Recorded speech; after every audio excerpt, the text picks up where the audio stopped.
देखते हैं क्या प्लानिंग के प्रोसेस के बारे में। प्लानिंग का प्रोसेस मतलब स्टेप्स, प्लानिंग को भी एग्जीक्यूट करना है तो उसके क्या स्टेप्स रहेंगे। तो आपको पता है कि प्लान जैसे मैनेजमेंट, मैनेजमेंट के फंक्शन में हमने क्या बोला कि प्लानिंग, ऑर्गेनाइजिंग, स्टाफिंग, डायरेक्टिंग, उसमें सबसे पहला है प्लानिंग, जिसके बारे में हम पढ़ रहे हैं। अब इस प्लानिंग को भी एग्जीक्यूट करना है तो क्या प्रोसेस होना चाहिए, क्या स्टेप होना चाहिए। तो इसमें बोलता है सबसे पहला स्टेप सेटिंग ऑब्जेक्टिव। ऑब्जेक्टिव मतलब गोल्स, आपका टारगेट्स। तो भाई हमने देखा ना कि हम प्लानिंग स्टार्ट ही किए क्योंकि हमारा कोई गोल था, हमारा कोई टारगेट था, हमारा कोई ऑब्जेक्टिव था।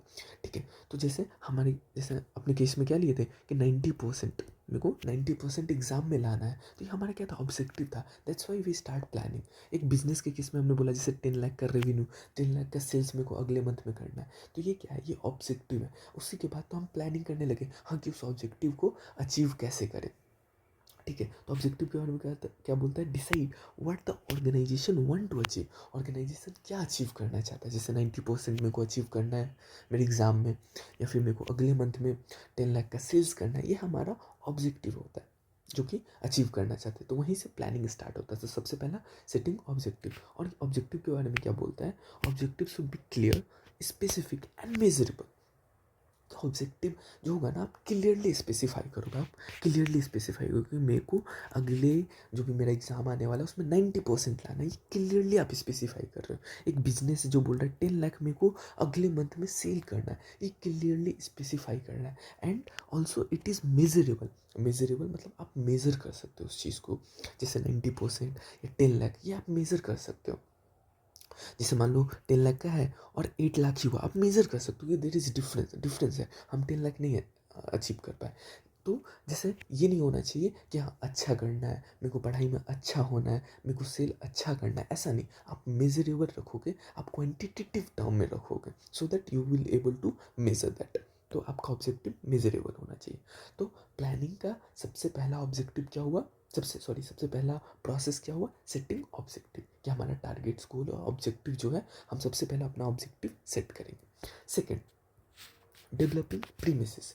डेवलपिंग प्रीमिसेस मतलब क्या बोलता है कि भाई जब भी हम प्लान करते हैं ना, तो प्लानिंग करते समय आपको एक अजम्पशन रखना पड़ता है फ्यूचर के लिए। Assumption, assumption for the future, मतलब इसका मतलब क्या है, जैसे स्वीट्स का एग्जांपल लेते हैं कि स्वीट्स का शॉप है, ठीक है। तो हम प्लानिंग करेंगे इसके लिए, तो हम एजम्पशन लेके चलेंगे कि भाई दिवाली आने वाला है और दिवाली में हो सकता है कि डिमांड हमारे जो स्वीट्स का है वो बढ़ेगा। तो this is what we have assume that कि दिवाली आने वाला है, दिवाली फेस्टिवल है, इसमें हमारे स्वीट्स का जो है सेल बढ़ेगा, लोग खरीदेंगे। तो दिस इज़ व्हाट एजम्पशन। तो हम फ्यूचर के बारे में अज्यूम कर लेते हैं वो चीज़, देन वी स्टार्ट प्लानिंग। तो डेवलपिंग प्रीमिसेस मतलब क्या होता है कि आप एजम्पशन सेट करते हो अबाउट फ्यूचर एंड उसी बेस पे आप प्लान करते हो। So based on forecast, based past data, policies. तो ये एजम्पशन कैसे ले रहे हैं, तो हमने शायद पिछले दिवाली में देखा होगा कि भाई स्वीट्स का जो है वो डिमांड जो है वो बढ़ जाता है। सो दैट पास्ट डेटा के हिसाब से हम इस साल भी वही एजम्पशन सेट करते हैं and then we start planning. ठीक है, तो सेकंड क्या हो गया, developing premises. Third, identify alternative course of action. अब हमने देखा था ना कि भाई प्लान कर रहे हैं, या वो एग्जांपल याद है ना कि एक ऑर्गेनाइजेशन में एक टेबल होता है, प्लान करते हैं सब लोग अलग अलग। तो प्लानिंग में बहुत सारा चीज़ आता है, बहुत सारा चीज़ लिखते हैं, या आप खुद भी अपने रूटीन के बारे में, अपने शेड्यूल के बारे में, एग्जाम में अच्छे मार्क्स 90% लाना है उसके बारे में आप प्लान बनाते हो। हम कैसे पढ़ सकते हैं, यूट्यूब से पढ़ सकते हैं, खुद से पढ़ सकते हैं, टेस्ट दे सकते हैं। तो ये अलग अलग आप अल्टरनेटिव रखते हो, अलग अलग अल्टरनेटिव बनाते हो। तो ये बोलता है identifying alternative course of action, कि alternative course of action for achieving objective. जो हमने पहला ऑब्जेक्टिव सेट किया है ना 90%, या फिर बिजनेस के बारे में 10 लैक्स, तो मेरे को 90% लाना है, इसके लिए अलग अलग अल्टरनेटिव हम बनाएंगे। ठीक है, डिफरेंट अल्टरनेटिव बना लिए उस चीज़ को अचीव करने के लिए। देन डिफरेंट डिफरेंट अल्टरनेटिव को इवेल्युएट करेंगे कि हाँ ये अच्छा है। जैसे अलग अलग अल्टरनेटिव है, 1 2 3 4, ये अलग अलग अल्टरनेटिव है कि हाँ यूट्यूब से पढ़ सकते हैं, या फिर हम खुद से सेल्फ स्टडी कर सकते हैं, मेरे को 90% लाना है तो या ये बुक्स रेफ़र कर सकते हैं, या कोई दूसरे ऑथर का बुक्स रेफ़र कर सकते हैं, एनसीईआरटी बुक्स रेफ़र कर सकते हैं। तो अलग अलग अल्टरनेटिव आप बनाते हो कि हाँ ऐसा ऐसा कर सकते हैं, और इन सबको इवेल्युएट करते हो कि हाँ क्या सही होगा, कौन कितना बेहतर है। तो आप इवेल्युएट करते हो, एनालाइज करते हो किसका खामियां है, किसका खूबियाँ है। ठीक है, एडवांटेज डिसएडवांटेज सारे अल्टरनेटिव्स का। तो इसमें क्या बोलते हो, इवेल्युएट करते हो आप ना, दैट्स वाई तो आपका वो बोलते हैं ना मेंटल एक्सरसाइज होता है प्लानिंग, तो यही तो आप इवेल्युएट करते हो। ठीक है, तो स्टेप 4 क्या होगा, स्टेप 3 क्या था कि हम अलग अलग अल्टरनेटिव बनाए, फिर उसको इवेल्युएट करते स्टेप 4 में, एंड स्टेप 5 में सबसे बेस्ट जो अल्टरनेटिव होगा उसको हम क्या कर लेंगे, सेलेक्ट कर लेंगे। सबसे बेस्ट अल्टरनेटिव क्या होगा, सेलेक्ट कर लेंगे। तो choose the most suitable and profitable plan. समझ में आया ना। तो अलग अलग अल्टर जैसे अभी इवेल्युएट हम क्या किए, हमने स्टेप 4 में क्या किया, इवेल्युएट किया। ठीक है, जैसे बिजनेस के एग्जांपल में ले लो, तो मान लो हम ऐसा भी कर सकते हैं कि मेरे को 10 लाख का सेल्स करना है, तो हम प्रोडक्ट पी बेच के सेल कर सकते हैं, 10 लाख का अचीव कर सकते हैं, या प्रोडक्ट क्यू बेच के भी अचीव कर सकते हैं। तो सबसे बेस्ट जो होगा ना वो हम सिलेक्ट कर लेंगे। मान लो हम लोगों ने सिलेक्ट किया कि हाँ पी प्रोडक्ट पी को बेचना मार्केट में 10 लाख का रेवेन्यू कमाना आसान है, तो इस चीज़ को हम इम्प्लीमेंट कर देंगे, तो फिर इस चीज़ को सिलेक्ट कर देंगे। ठीक है, और फिर क्या सिलेक्ट करते ही काम हो जाएगा, नहीं यार, उस सिलेक्ट जो भी अल्टरनेटिव को हम सिलेक्ट किए उसको इम्प्लीमेंट भी करना होगा, उसको ग्राउंड पे इम्प्लीमेंट भी करना होगा। तो पुट प्लान इनटू एक्शन, इसको बोलते हैं इम्प्लीमेंटेशन ऑफ प्लान, कि आप जो भी अल्टरनेटिव चूज़ किए हो उसको इम्प्लीमेंट करोगे so that it came into action, action में आएगा।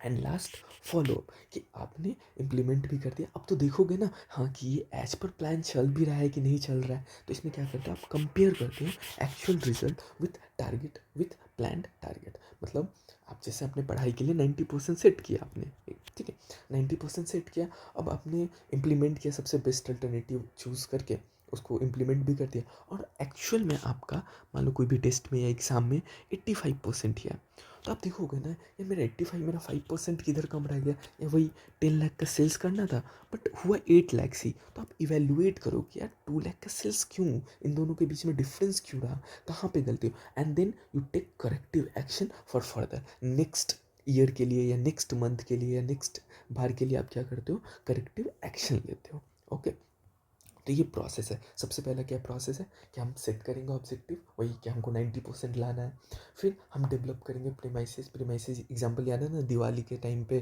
जो स्वीट्स वाले होते हैं उनको पता होता है कि पिछली दिवाली में क्या हुआ था, सेल्स बढ़ा था, तो इस बार भी सेल्स बढ़ेगा, वो एजम्पशन लेते हैं। देन हम अल्टरनेटिव अलग अलग कोर्स ऑफ एक्शन चूज़ करते हैं कि हाँ उस गोल को अचीव करने के लिए, जैसे 10 लाख के सेल्स को अचीव करने के लिए हमको क्या क्या करना पड़ेगा, इवेलुएट करेंगे अलग अलग कि हाँ ये बेहतर हो सकता है, ये बेहतर हो सकता है। देन सबसे बेस्ट जो होगा उसको हम सिलेक्ट कर लेंगे, एंड देन उसको सिर्फ सिलेक्ट करके छोड़ेंगे थोड़ी ना, उसको इम्प्लीमेंट भी करना होगा। तो उसको इम्प्लीमेंट करेंगे, and then follow up. Follow up मतलब क्या, हम कंपेयर करेंगे कि हाँ भाई कहाँ हमारा कमी रह गया, या हम अचीव कर भी पाए कि नहीं कर पाए अपने टारगेट्स को। अगर नहीं कर पाए तो हम करेक्टिव एक्शन लेंगे फॉर फ्यूचर, आगे के लिए हम करेक्टिव एक्शन लेके उस चीज़ को सुधारेंगे। अब नेक्स्ट टॉपिक देखते हैं क्या, types of plan. Types of plan क्या बोलता है, तो प्लान के टाइप्स के बारे में देखते हैं। तो इसको क्लासीफाई किया गया single use plan and standing plan. तो ब्रॉडली देख लेते हैं। सबसे पहले क्या है, single use plan. Single use plan मतलब क्या बोलता है कि it is used for one time activities. मतलब किसी भी कोई एक्टिविटी जो एक बार होना है उसके लिए अगर प्लान बनाते हैं ना, उसको सिंगल यूज़ प्लान बनाते हैं, and not repeated in future. वो जो जिस भी चीज़ के लिए हम प्लान बना रहे हैं वो फ्यूचर में बार बार नहीं होता। मतलब जो सिंगल यूज़ प्लान है वो हम नॉन रिपीटेड, जो नॉन रिपीटेटिव होता है ना उसके लिए बनाते हैं। जो एक्टिविटी नॉन रिपीटेटिव है, जो एक्टिविटी नॉन रिपीटेटिव है उसके लिए जो प्लान बनाते हैं उसको क्या बोलते हैं, सिंगल यूज़ प्लान। तो नॉन रिपीटेटिव एक्टिविटी, जैसे मान लो एक ऑर्गेनाइजेशन है, वो अपना एक ब्रांच खोलना चाहते हैं दूसरे एरिया में, ठीक है, दूसरे एरिया में क्या करना चाहते हैं, अपना ब्रांच खोलना चाहती है। अब ये ब्रांच खोलना क्या ये बार बार होता है क्या, बार बार ब्रांच खोल रहे नहीं, एक रिपीटेटिव नहीं। अगर एक ब्रांच को खोलते हैं दैट्स इट, वो ब्रांच खुला खत्म। उसके बाद हो सकता है अगला ब्रांच खुले, बट इसी में वो रिपीट नहीं होता है। ये हर डेली का काम नहीं है कि रिपीट हो रहा है, डेली ब्रांच खुल रहा है। ये नॉन रिपीटेटिव टास्क है। मतलब एक बार आपका क्या करना है, ब्रांच खोलना है, आपकी कंपनी को ब्रांच खोलना है, तो ये रिपीटेटिव तो है नहीं, एक बार होता है। तो उसके लिए जो प्लान बनाएंगे ना उसको क्या बोलते हैं, सिंगल यूज़ प्लान। तो जैसे सिंगल यूज़ का भी टाइप्स दिया है, प्रोग्राम। मान लो कोई भी प्रोग्राम को अरेंज करना है आपको, प्रोग्राम, प्रोग्राम सिंपली समझते हो ना, कि किसी भी प्रोग्राम, जैसे स्कूल्स में भी होता था ना एक प्रोग्राम, प्रोग्राम में क्या होता था, जैसे एनुअल फंक्शंस हो गए, ये प्रोग्राम हो गया। तो उस तरीके से भी ऑर्गेनाइजेशन में एक प्रोग्राम होता है, तो उसके लिए क्या बोलते हैं, सिंगल यूज़ प्लान करते हैं। प्रोजेक्ट प्रोजेक्ट जैसे मान लो एक बिल्डिंग बनाना है, उसका एक प्रोजेक्ट है, मेरे को बिल्डिंग बनाना है, तो ये रिपीट होता है क्या, बिल्डिंग बनाना, बार बार बिल्डिंग बनता है, ऐसा नहीं होता है। तो उसके लिए जो प्लान यूज़ करते हैं वो क्या करते हैं, सिंगल यूज़ प्लान करते हैं। जैसे कॉम्प्लेक्स और स्पेसिफिक टास्क होता है बिल्डिंग में, जैसे बिल्डिंग बनाना एकदम आसान तो है नहीं, जैसे प्रोडक्ट बेचना ये तो बहुत आसान है, बट बिल्डिंग बनाना ये थोड़ा कॉम्प्लेक्स चीज़ है। तो इसके लिए क्या करते हैं, सिंगल यूज़ प्लान बनाते हैं। या फिर बजट बजट मतलब मेरा कॉस्ट क्या लगेगा, मेरा एक्सपेंस क्या होगा, मेरा रेवेन्यू, मेरा सेल क्या होगा, हम पहले ही प्रिपेयर कर लेते हैं। हम पहले ही एक अंदाजन लगा लेते हैं कि मेरे को अगले मंथ में या अगले साल में, मेनली अगले साल में ये सेल होगा, ये एक्सपेंस होगा, मेरा प्रॉफिट इतना हो सकता है। तो ये बार बार चेंज नहीं करते, बार बार ये चेंज नहीं करते। वो नॉन रिपीटेटिव एक्टिविटी है कि एक ही प्लान को एक ही बार उसको यूज़ करेंगे, ठीक है। And it is not repeated in future, future में इस चीज़ को रिपीट भी नहीं करते। जैसे मान लो हम लोग अभी क्या है, हम लोग 2025 में, और 2026 के लिए हम प्लान बनाए, प्लान नहीं बजट बनाए कि मेरे को इतना कॉस्ट लगेगा, इतना रेवेन्यू होगा और इतना प्रॉफिट होगा। ये हमने एक एस्टिमेट बनाया, एक बजट बनाया, और ये बजट पूरे साल चलेगा 26 का। अब बताओ ये बजट 27 में भी इसी चीज़ को रखेंगे क्या, 27 में यही बजट को डाल देंगे क्या, नहीं, इसका काम ख़त्म, इसका काम ख़त्म, और 27 में नेक्स्ट दूसरा बजट, उसके लिए अलग प्लानिंग होगा। तो ये बोलता है not repeated in future, future में रिपीट नहीं होता। कौन नहीं होता, single use plan, single use plan future में रिपीट नहीं होता है, सिर्फ और सिर्फ एक वन टाइम एक्टिविटी के लिए ही यूज़ होता है, ठीक है। अब सेकेंड देखते हैं, स्टैंडिंग प्लान। स्टैंडिंग प्लान क्या बोलता है, स्टैंडिंग प्लान जो होता है ना, वो रिपीटेड एक्टिविटीज़ के लिए, जो कि आपके ऑर्गेनाइजेशन में बार बार होता है, and continue for long period, लंबे समय तक चलता है और बार बार होता है। जैसे सबसे पहला policy, policy general guideline for decision making. For example policy में हम ले सकते हैं कि मान लीजिए आपके ऑर्गेनाइजेशन में है, ये बोला गया है कि किसी को भी उधार में सामान बेचना है ना, किसी को भी उधार में सामान बेचना है, तो आपको अप्रूवल लगेगा किसी भी मैनेजर का या किसी भी सीनियर्स का, ठीक है। तो ये क्या होता है, ये पॉलिसी होता है, ये गाइडलाइन दिया हुआ है। तो ये चेंज हो सकता है ना, बाद में ऐसा भी तो बोल सकता है, नहीं क्रेडिट सेल करना है तो उसके लिए अप्रूवल लेने की ज़रूरत नहीं, आप ऐसे भी कर सकते हो, एक एक्सटेंट तक आप ऐसा कर सकते हो। तो ये चेंज होते रहता है, ये चेंज होते रहता है। तो ये रिपीटेड एक्टिविटी और आपके ऑर्गेनाइजेशन में ये बार बार होते रहता है, ठीक है। तो ये क्या हो गया, पॉलिसी हो गया। प्रोसीज्योर हो गया, प्रोसीज्योर मतलब क्या हुआ, किसी भी काम को करने का एक प्रोसेस, एक स्टेप होता है। क्या होता है, स्टेप। जैसे मान लीजिए आपके ऑर्गेनाइजेशन में है, किसी भी एम्प्लॉय को हायर करना है, किसी भी एम्प्लॉय को हायर करना है, तो उसको पहले इंटरव्यू देना होगा, देन वो ऑर्गेनाइजेशन में आएंगे, ठीक है। तो ये क्या होगा, प्रोसीजर। अब इसके लिए कोई भी प्लान बनाते हैं कि हाँ ऐसा ऐसा हायर कर सकते हैं, इसमें कुछ ऐड कर सकते हैं या ट्रेनिंग भी ऐड कर सकते हैं, तो प्रोसीजर में ऐड करने के लिए इसके लिए कौन सा प्लान जरूरी है, स्टैंडिंग प्लान, क्योंकि ये बार बार रिपीट होता है ऑर्गेनाइजेशन में, बार बार एम्प्लॉय आते हैं जाते हैं, मतलब हायर करते हैं उनको, तो ये बार बार होते रहता है ऑर्गेनाइजेशन में, ठीक है। उसका method, method way of doing task, किसी भी काम को करने के लिए, किसी भी काम को करने के लिए तरीका वो चेंज होते रहता है ना, और वो बार बार आपके ऑर्गेनाइजेशन में होते रहता है। और इस मेथड के लिए कोई भी प्लान बनाएंगे और वो क्या होगा, स्टैंडिंग प्लान होगा। या रूल, रूल मतलब strict instruction with no flexibility, मतलब जैसे आपके ऑर्गेनाइजेशन में है कि आपको ऑफिस में आना है तो आईडी कार्ड लगा के आना है, तो ये सब चीज़ के लिए, रूल्स के लिए भी हम प्लान बनाएंगे, तो क्या होगा, स्टैंडिंग प्लान होगा। तो हमारा प्लान में दो चीज़ हुआ, प्लान दो तरीके का पढ़ा हमने, सिंगल यूज़ और स्टैंडिंग। सिंपली समझो, सिंगल यूज़ जो प्लान होता है, सिंगल यूज़ प्लान होता है नॉन रिपीटेटिव एक्टिविटी के लिए होता है, और स्टैंडिंग प्लान क्या होता है, रिपीटेटिव, जो आपके ऑर्गेनाइजेशन में बार बार होते रहता है, जैसे रूल्स हो गया, पॉलिसीज़ हो गए, ये सब के लिए। सिंगल यूज़ जो होता है ना, वो आपका क्या होता है, एक ही बार यूज़ होता है, वो फ्यूचर में रिपीट नहीं होता है, ये फ्यूचर में रिपीट हो सकता है, ठीक है। जैसे फ्यूचर में रिपीट क्या नहीं होता, आपके एग्जांपल लिया था ना बजट, कि इस साल का बजट जो पूरे साल चलेगा वो अगले साल रिपीट नहीं होगा, उसके लिए फिर अलग बजट बनाना पड़ेगा, ठीक है। लेकिन स्टैंड में वो रिपीट हो सकता है और रिपीटेटिव एक्टिविटी के लिए बनता है। ये ब्रॉडली डिफरेंस है, सो इसका आपको कॉन्सेप्ट समझा होगा। नेक्स्ट अगला है other important types of plan. तो वो दोनों प्लान के अलावा भी अलग कुछ इंपॉर्टेंट टाइप ऑफ प्लान है, उसके बारे में डिस्कस करते हैं। सबसे पहला क्या है, ऑब्जेक्टिव। अब समझो, ऐसे तो हम लोग बोल देते हैं ऑब्जेक्टिव, गोल, ये सब एक ही बार में, टारगेट्स, तो ये क्या होता है ना, अलग अलग वर्ड होता है। एज एग्जाम्पल मैं लेता हूँ कि गोल, ऑब्जेक्टिव। तो ऑब्जेक्टिव क्या होता है ना, ऑब्जेक्टिव जैसे हमने बोला ना कि 10 लाख का सेल्स करना, ये ऑब्जेक्टिव हो सकता है। जैसे 90% लाना, ये ऑब्जेक्टिव होता है, ठीक है।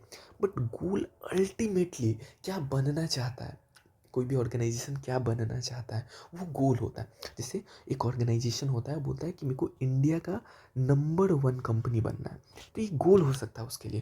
लेकिन ऑब्जेक्टिव क्या होता है, ऑब्जेक्टिव वो चीज़ होता है वो जो कि गोल को अचीव करवाने में हेल्प करता है। क्या करता है, गोल को अचीव करवाने में हेल्प करता है, तो उसको ऑब्जेक्टिव के थ्रू गोल को अचीव करते हैं। तो ऑब्जेक्टिव क्या होगा, जैसे मान लीजिए सेल्स बढ़ाते रहे, प्रॉफिट बढ़ते रहे, ज़्यादा से ज़्यादा सेल करें, तो ऐसा करते करते मार्केट शेयर इंक्रीज होते होते हम नंबर 1 कंपनी, यानी अल्टीमेटली गोल हम अचीव कर ही पाएंगे। जैसे आपके केस में आपका हो सकता है कि बोर्ड में मेरे को 90% लाना है, तो ये क्या होगा, आपका ऑब्जेक्टिव हो गया। बट आपका गोल कुछ और हो सकता है, गोल हो सकता है मेरे को सीए बनना है, ठीक है, ऐसा मेरे को बिजनेसमैन बनना है, ये अल्टीमेटली आपका गोल होता है। बट ऑब्जेक्टिव क्या होता है, इस शॉर्ट टर्म, जिस चीज़ से हम गोल की तरफ बढ़ते हैं, गोल की तरफ अचीव करते हैं, उसको क्या बोलते हैं, ऑब्जेक्टिव बोलते हैं, ठीक है।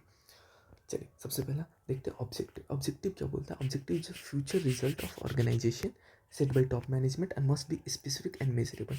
ऑब्जेक्टिव का एक चीज़ क्या होता है ना, ऑब्जेक्टिव स्पेसिफिक होता है, मेजरेबल होता है, वो स्पेसिफाई करता है कि मेरे को 90% ही लाना है, एंड मेजरेबल भी होता है, and also it is achievable, कि ऐसा होना चाहिए ऑब्जेक्टिव हमारा जिसको हम अचीव कर पाए। जैसे एक ऑर्गेनाइजेशन है जिसका इस मंथ में 8 लाख सेल है, वो बोल क्या रहा है कि इस मंथ में 8 लाख सेल है, मेरे को अगले मंथ में 1 करोड़ का सेल करना है, तो ये अचीवेबल नहीं है, ठीक है। ऑब्जेक्टिव ऐसा रहना चाहिए जो अचीवेबल भी हो, मेजरेबल भी हो, जिसको मेजर कर सके, एंड स्पेसिफिक हो, ठीक है। सबसे पहला ऑब्जेक्टिव हो गया। फिर स्ट्रेटजी। स्ट्रेटजी क्या होता है, strategy long term plan to achieve objective. अब क्या हुआ, हमने ऊपर क्या पढ़ा कि हमारा भाई ऑब्जेक्टिव होता है, उससे हम गोल अचीव करते हैं, बट ऑब्जेक्टिव को ना हम स्ट्रेटजी के थ्रू अचीव करते हैं। मतलब क्या हुआ, हमको ऑब्जेक्टिव को अचीव करना है, तो हमको क्या लगाना पड़ेगा, स्ट्रैटेजी। और मेरे को गोल को अचीव करना है, तो क्या लगाना पड़ेगा हमको, ऑब्जेक्टिव को अचीव करते करते हम गोल को अचीव करेंगे। समझ में आया? तो मेरे को ऑब्जेक्टिव को अचीव करना है, तो क्या लगाना पड़ेगा, स्ट्रैटेजी। तो इसको बोलते हैं स्ट्रैटेजी। स्ट्रैटेजी मतलब जैसे आपको अब 90% लाना है, तो उसके लिए अलग अलग स्ट्रैटेजी आप लगाओगे कि हाँ, यूट्यूब से पढ़ सकते हैं, या फिर ऑडियो वॉइस से पढ़ सकते हैं, या रीड करके पढ़ सकते हैं। This is what your strategy, ठीक है। नोट्स बना के पढ़ सकते हैं, तो ये स्ट्रैटेजी हुआ। और आपका ऑब्जेक्टिव क्या हो गया, 90% लाना, ठीक है। तो स्ट्रैटेजी हो गया, decide long term goal, course of action, कि आप कैसे कैसे वो एक्शन को इम्प्लीमेंट करोगे, कैसे करोगे, मतलब उसको कैसे करोगे किसी भी काम को, ठीक है। अगला पॉलिसी। पॉलिसी क्या हमने पढ़ा, policy general broad guidelines for decision making. Decision making के लिए ब्रॉड गाइडलाइंस जो भी ऑर्गेनाइजेशन देता है। जैसे आपको क्रेडिट सेल मतलब उधार का सेल करना है, तो आपको क्या है, आपको अप्रूवल चाहिए होगा मैनेजर का। And this is what policy and help in implementing strategy. अब भाई स्ट्रेटजी को हेल्प कौन करता है, पॉलिसी। पॉलिसी स्ट्रेटजी को हेल्प करता है। अगला प्रोसीजर। प्रोसीजर मतलब step by step instruction to for routine job. किसी भी रूटीन वर्क को करने के लिए क्या क्या इंस्ट्रक्शन होता है, क्या क्या स्टेप होता है, उसको क्या बोलेंगे, प्रोसीजर। हम बोलते हैं ना प्रोसेस, उसी को प्रोसीजर बोलते हैं, ठीक है। किसी भी काम को करने का, कोई भी रूटीन काम को करने का instruction, step by step process, उसको प्रोसीजर बोलते हैं। अगला मेथड। मेथड क्या बोलता है, prescribed way of performing task efficiently. मतलब किसी भी काम को करने का तरीका, किसी भी काम को करने का तरीका, सो दैट वो इफिशिएंटली काम हो, उसको मेथड बोलते हैं। मेथड क्या बोलते हैं, किसी भी काम को करने का तरीके को, ठीक है। रूल्स। रूल्स क्या हो गया, specific instruction with no scope of description. Rules आपको पता, जैसे ऑर्गेनाइजेशन में आईडी कार्ड आपको पहन के ही आना है, that is rule, you have to follow that, आपको टाइम पे आना है, इसको क्या बोलते हैं, रूल। प्रोग्राम। प्रोग्राम क्या होता है ना, programme ultimately objective, policies, procedures, rules and budgets, इन सब का कॉम्बिनेशन क्या होता है, प्रोग्राम होता है। प्रोग्राम में ये सब चीज़ इंक्लूडेड हो जाएगा, तो क्या हो जाएगा, programme. And last budget. Budget मतलब आपको पता है बजट हम पहले ही अगले साल के लिए या अगले पीरियड के लिए क्या करते हैं, प्लान कर लेते हैं कि हमारा ये सेल हो सकता है, हमारा ये कॉस्ट हो सकता है, हमारा ये एक्सपेंस हो सकता है, हमारा ये प्रॉफिट हो सकता है अगले साल में, ये एस्टिमेट। तो क्या बोलते हैं, न्यूमेरिकल। न्यूमेरिकल मतलब नंबर में, कि मेरे को 1 करोड़ अगले साल ऐसा हो सकता है, सेल हो सकता है, ठीक है। स्टेटमेंट ऑफ एक्सपेक्टेड रिजल्ट, कि मैं शायद ये अचीव कर सकता हूँ। और ये कैसे निकालते हैं, प्रीवियस ईयर जो भी होता है ना, उसके डेटा से हम अज्यूम करते हैं कि हाँ इतना सेल हो सकता है, इतना एक्सपेंस हो सकता है, ठीक है। Help in planning and controlling, planning और कंट्रोलिंग में हेल्प करता है। फॉर एग्जांपल सेल्स का बजट निकालते हैं, जैसे मान लो अभी इस मंथ में मेरे पास 10 लाख का सेल है, तो अगले मंथ में ऐसा हो सकता है कि हम मेरा रहे कि 12 लाख का। जनरली बजट एनुअली ही होता है कि इस साल में अगर 10 लाख है तो अगले साल में 12 लाख का सेल हो सकता है। एंड हेल्पिंग जैसे कैश बजट भी, कि मेरे को इस साल में इतना कैश फ्लो हुआ है, अगले साल में कितना कैश फ्लो होगा, तो वो आप पास्ट ईयर के डेटा से आप कंपेयर करते हो, ठीक है। तो इसी तरीके से सेल्स का भी, कॉस्ट का भी बजट बहुत चीज़ का बन सकता है। तो बजट में सिंपली यही होता है कि आप क्या करते हो, एस्टिमेट करते हो अगले साल के अगले पीरियड के बारे में, ठीक है। तो आई होप सो ये पूरा आपका प्लानिंग का चैप्टर कंप्लीट होता है।